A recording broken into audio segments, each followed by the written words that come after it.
Have you ever stopped and wondered who you really are?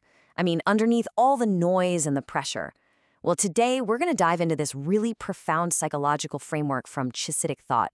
It's basically a guide to finding your true self and maybe, just maybe, finding some deep peace, even when the world out there feels pretty scary. So let's just jump right in with a question that honestly hits pretty close to home for a lot of us. What about that constant, kind of low-grade anxiety? You know the feeling, that subtle sense of being on edge, like you're always waiting for something to go wrong, or like you need someone else's approval just to feel okay in your own skin. Okay, so where does that feeling come from? Well, this teaching suggests it's rooted in this really deep belief we have. This idea that our very survival, our right to even exist, depends on what other people think of us. And when you believe that, it's no wonder we're in this state of constant tension. It's like this low-humming existential anxiety all the time. But here's a wild thought. What if that anxious voice, what if that isn't the real you? The source we're looking at today says we actually have three, you could say, distinct souls or dimensions of who we are.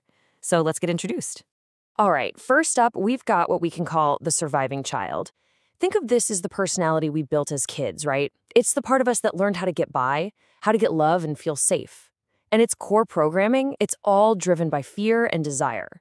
It feels totally alone, and man, it is always on high alert, just fighting to exist. Next, there's the call observer. Now this is that part of your mind that can just take a step back. It's the part of you that can watch your own thoughts and feelings. It notices the fear or the anger or whatever, but it doesn't get swept away by it. It's kind of like a calm bridge between the other parts of you.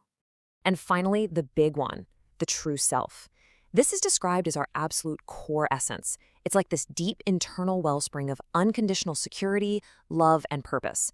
And the key thing here is it doesn't depend on anything or anyone outside of you. This is who you are at your very core, your essential, unchanging identity.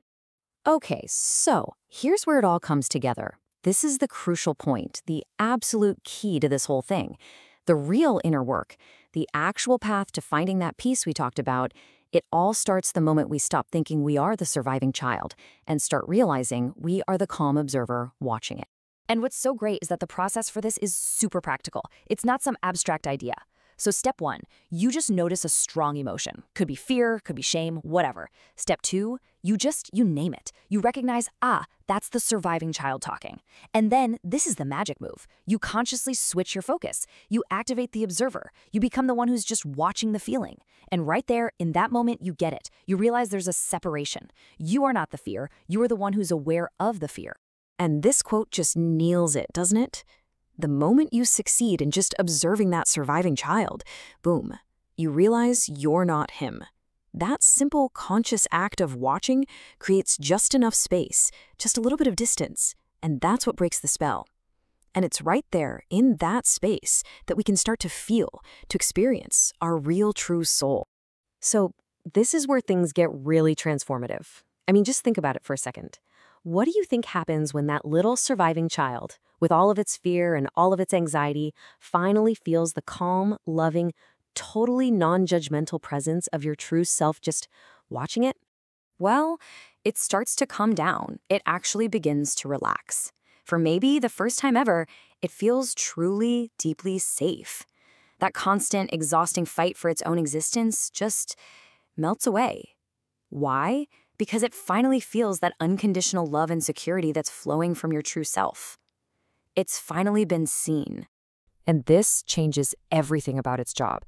See, the surviving child doesn't just disappear. That's not the goal. It transforms. It goes from being this scared little survivor, totally driven by fear and neediness, to becoming this joyful emissary who's now motivated by purpose and love. Yeah, its whole job description gets a rewrite. All that energy that used to be spent just trying to survive, it's all freed up now. And it becomes this amazing channel, a vehicle for you to express your real, core creativity, your purpose, and your love out into the world. But this whole internal transformation, it's not just about you feeling better personally. According to this teaching, it actually has this bigger, almost cosmic purpose. And it all has to do with how we deal with our own inner darkness.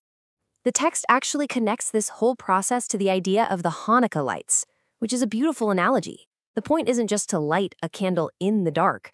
The real ultimate goal is to transform the darkness itself into an even greater source of light.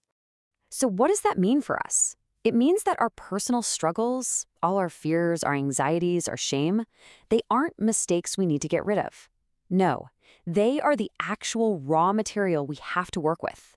And when we meet them with that calm, observing awareness, we actually transform them. We redeem them. We turn them into a source of incredible strength and light. So if there's one thing to take away from all of this, it's this. You are not the anxious voice in your head. That voice is absolutely real, don't get me wrong, but it's the surviving child part of you. The real you is the awareness that hears that voice.